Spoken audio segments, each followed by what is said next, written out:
Today we'll learn how to find the cosine of half of 165 degrees.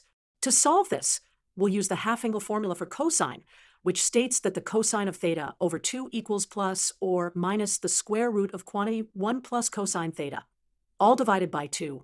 Let's visualize this on the unit circle. Here's 165 degrees, which is in the second quadrant. And here's half of that angle, which is 82.5 degrees in the first quadrant.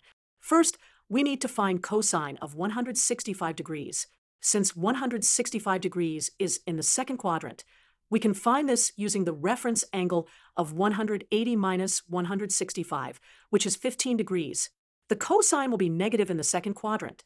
So cosine of 165 degrees equals negative cosine of 15 degrees, which equals negative 0.966. Now, let's plug this into our half-angle formula. We have cosine of 82.5 degrees equals plus or minus the square root of 1 plus negative 0.966 all over 2. Simplifying under the square root, we get 1 minus 0.966, which is 0.034, all over 2. Taking the square root and simplifying, we get plus or minus 0.13.